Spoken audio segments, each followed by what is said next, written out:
로마서 6장. 그러면 우리가 무슨 말을 더 하겠습니까? 은혜를 더하게 하려고 계속 죄를 지어야 하겠습니까? 절대로 그럴 수 없습니다. 죄에 대하여 죽은 우리가 어떻게 죄 가운데서 살 수 있겠습니까? 여러분은 우리가 그리스도 예수와 연합하는 세례를 받았을 때에 그분의 죽음과 연합하는 세례를 받았다는 사실을 알지 못합니까? 그러므로 우리가 죽음에 이르는 세례를 받음으로 그리스도와 함께 묻힌 것은 그리스도께서 아버지의 영광으로 죽은 자들 가운데서 살아나신 것처럼 우리도 새 생명 가운데서 살기 위함입니다. 우리가 그리스도와 연합하여 그분의 죽음에 참여하였다면 그분과 연합하여 그분의 부활에도 참여할 것이 확실합니다. 우리는 우리의 옛사람이 그리스도와 함께 십자가에 못 박혀 죄의 몸이 무력하게 되었으므로 우리가 더 이상 죄의 노예가 되지 않는다는 것을 압니다. 그것은 죽은 사람은 죄의 세력에서 해방되었기 때문입니다. 우리가 그리스도와 함께 죽었다면 또한 그리스도와 함께 살아날 것도 믿습니다. 그리스도께서는 죽은 자들 가운데서 살아나셨기에 다시는 죽는 일이 없어 죽음이 그분을 지배하지 못한다는 것을 우리는 압니다. 그리스도께서 죽으신 것은 죄에 대해서 단번에 죽으신 것이며 그리스도께서 다시 살아나신 것은 하나님께 대하여 살아나신 것입니다. 이와 같이 여러분도 여러분 자신을 죄에 대해서는 죽은 사람으로 하나님께 대해서는 그리스도 예수 안에서 살아있는 사람으로 생각하십시오. 그러므로 죽게 될 여러분의 몸에 죄가 왕노릇하여 몸의 욕심을 따라 살지 않도록 하십시오. 또한 여러분의 몸을 불의를 행하는 도구로 죄에게 내어주지 말고 죽은 자들 가운데서 살아난 자들답게 여러분의 몸을 의를 행하는 도구로 여러분 자신을 하나님께 드리십시오. 여러분은 율법 아래 있지 않고 은혜 아래 있으므로 죄가 여러분에게 왕노릇할 수가 없습니다. 그러면 어떻게 해야 하겠습니까? 우리가 율법 아래 있지 않고 은혜 아래 있다고 해서 죄를 짓자는 말입니까? 절대로 그럴 수는 없습니다. 여러분이 어떤 사람에게 복종하여 여러분 자신을 그 사람에게 바치면 여러분은 그 사람의 종이 된다는 것을 알지 못하십니까? 여러분은 죽음에 이르는 죄의 종이 될 수도 있고 의에 이르는 순종의 종이 될 수도 있습니다. 그러나 하나님께 감사할 것이 있습니다. 여러분이 전에는 죄의 종이었으나 전수받은 가르침에 본에 전심을 다해 복종함으로써 죄로부터 해방되어 의의 종이 되었습니다. 여러분의 육신이 연약하기 때문에 일상적인 말로 예를 들어 말하겠습니다. 여러분이 전에는 여러분의 몸을 더러움과 불법의 종으로 들여 불법을 행했습니다. 그러나 이제는 여러분의 몸을 의의 종으로 들여 거룩함에 이르십시오. 전에 여러분이 죄의 종이었을 때는 의의 다스림을 받지 않았습니다. 그때 여러분이 얻은 열매는 무엇입니까? 지금에 와서 부끄러워하는 그 일들의 마지막은 사망이었습니다. 그러나 이제는 여러분이 죄에서 해방되어 하나님의 종이 되었습니다. 그리하여 거룩함에 이르는 열매를 맺고 있습니다. 그 일의 마지막은 영생입니다. 죄의 대가는 죽음이지만 하나님의 선물은 우리 주 예수 그리스도 안에 있는 영생입니다. 로마서 7장. 형제자매 여러분, 나는 지금 율법을 아는 여러분에게 말하고 있습니다. 여러분은 율법이 사람이 살아있을 동안에만 그 사람을 지배한다는 것을 알지 못합니까? 이를테면 결혼한 여자는 남편이 살아있는 동안에는 법에 의해 남편에 매여 살아야 합니다. 하지만 남편이 죽으면 그 여자는 남편에게 매여 있던 법에서 해방됩니다. 그래서 여자가 남편이 아직 살아있는데도 다른 남자와 결혼하면 그 여자는 간음죄를 짓는 것이 되지만 만일 남편이 죽으면 그 여자는 그 법에서 해방되므로 다른 남자와 결혼하더라도 간음죄를 짓는 것이 되지 않습니다. 내 형제자매 여러분, 이와 같이 여러분들도 그리스도의 몸으로 말미암아 율법에 대해 죽었습니다. 이제 여러분은 하나님께 열매를 맺기 위해 다른 분, 곧 죽은 사람들 가운데서 살아나신 그분의 사람이 되었습니다. 전에 우리가 죄의 성품에 사로잡혀 살았을 때는 율법이 우리 몸속에서 죄를 지으려는 욕망을 일으켜 죽음에 이르는 열매를 맺게 했었습니다. 그러나 이제 우리는 우리를 가둔 율법에 대해 죽고 율법으로부터 해방되었습니다. 그러므로 우리는 기록된 문자에 따라 하나님을 섬기는 것이 아니라 성령의 새로운 법으로 하나님을 섬깁니다. 그렇다면 우리가 무슨 말을 하겠습니까? 율법이 죄입니까? 절대로 그렇지 않습니다. 율법이 없었다면 나는 죄가 무엇인지 알지 못했을 것입니다. 율법이 탐내지 말라고 말하지 않았다면 나는 탐내는 것이 무엇인지 알지 못했을 것입니다. 그러나 죄는 이 계명을 이용하여 기회를 엿보아 내 속에서 온갖 탐심을 일으켰습니다. 율법이 없었다면 죄는 죽은 것이나 다름없습니다. 전에 내가 율법과 상관이 없었을 때 나는 살아 있었습니다. 그러나 계명이 들어오자 죄가 살아났고 나는 죽었습니다. 그래서 생명으로 인도해야 할 계명이 사실 나를 죽음으로 이끄는 계명이 되고 말았습니다. 죄가 계명을 이용하여 기회를 엿보아 나를 속였고 그 계명으로 나를 죽였습니다. 그러므로 율법은 거룩하며 계명도 거룩하고 의롭고 선합니다. 그렇다면 선한 것이 나에게 죽음을 가져다 주었단 말입니까? 절대로 그렇지 않습니다. 죄가 죄인 것으로 드러나도록 하기 위해서 죄는 선한 것을 이용하여 나에게 죽음을 가져왔습니다. 그리하여 죄는 계명을 통해 한층 더 죄의 참모습을 드러내게 된 것입니다. 우리는 율법이 영적인 것이라는 사실을 압니다. 그러나 나는 영적이지 못하며 죄의 노예로 팔린 몸입니다. 나는 내가 하는 일을 이해를 못하겠습니다. 내가 하고 싶어하는 일은 하지 않고 미워하는 일을 행하고 있으니 말입니다. 내가 그런 일을 하면서도 그 일을 원하지 않는 것은 율법이 선하다는 것을 인정하는 셈입니다. 그런데 이제는 원하지 않는 일을 하는 존재는 내가 아니라 내 안에 살고 있는 죄입니다.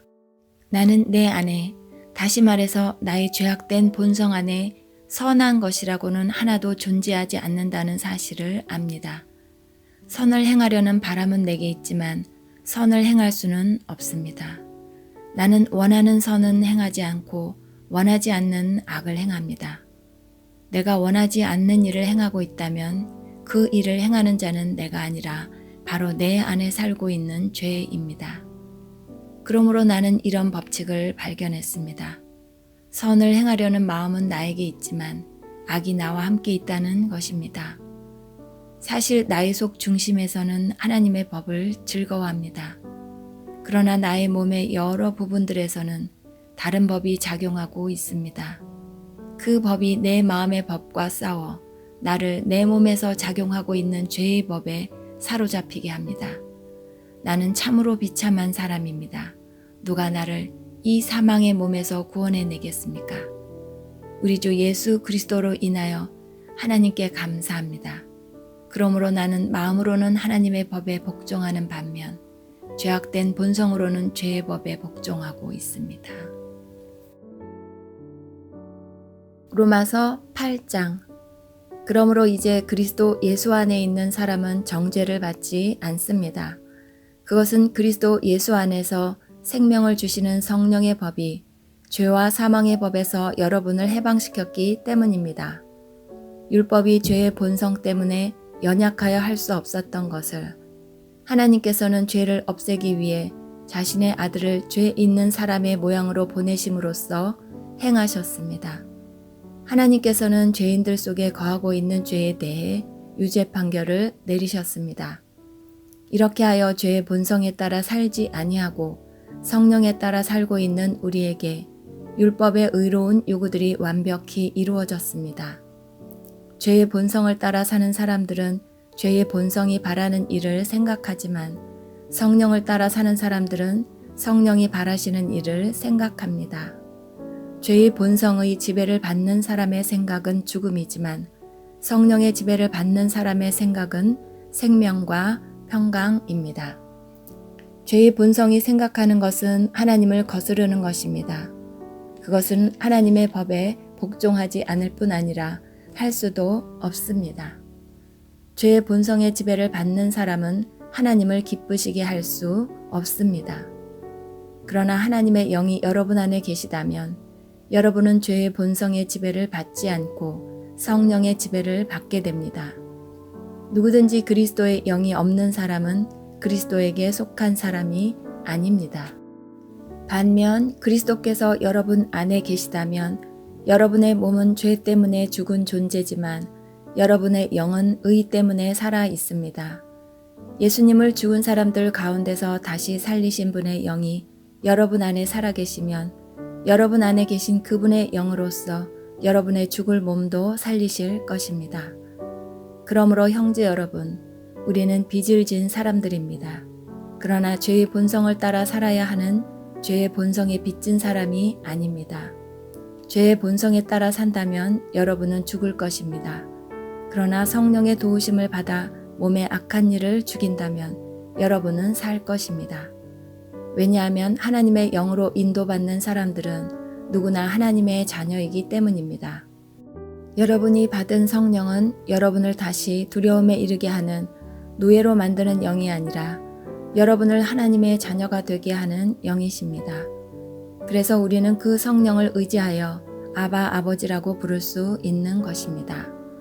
성령께서는 친히 우리의 영과 함께 우리가 하나님의 자녀라는 것을 증언합니다.